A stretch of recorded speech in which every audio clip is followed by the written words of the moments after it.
ಉಡುಪಿಯ ಕುಂಜಿಬೆಟ್ಟುವಿನಲ್ಲಿ ನಾಪತ್ತೆಯಾಗಿದ್ದ ಉಪನ್ಯಾಸಕರೊಬ್ಬರ ಶವ ಮನೆ ವಠಾರದಲ್ಲಿದ್ದ ಬಾವಿಯಲ್ಲಿ ಇಂದು ಪತ್ತೆಯಾಗಿದೆ.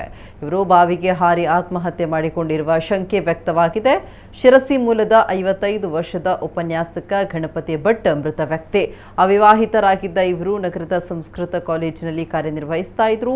ಮೃತರು ನಾಪತ್ತೆಯಾದ ಬಗ್ಗೆ ನಗರ ಪೊಲೀಸ್ ಠಾಣೆಯಲ್ಲಿ ಪ್ರಕರಣ ದಾಖಲಾಗಿತ್ತು. ಅಗ್ನಿಶಾಮಕ ದಳದ ನೆರವಿನಿಂದ ಶವವನ್ನ ಮೇಲಕ್ಕೆತ್ತಲಾಯಿತು. ನಗರ ಪೊಲೀಸ್ ಠಾಣೆಯ ಎಸ್ಐ ನಾರಾಯಣ್, ಗಣೇಶ್ ಟಿ, ತನಿಖಾ ಸಹಾಯಕಿ ಜಾಸ್ವಾ ಕಾನೂನು ಪ್ರಕ್ರಿಯೆ ನಡೆಸಿದ್ರು. ಸಮಾಜ ಸೇವಕ ನಿತ್ಯಾನಂದ ಒಳಕಾಡು ಶವವನ್ನ ಜಿಲ್ಲಾಸ್ಪತ್ರೆಯ ಮರಣೋತ್ತರ ಪರೀಕ್ಷಾ ಕೇಂದ್ರಕ್ಕೆ ಸಾಗಿಸಲು ನೆರವಾದರು.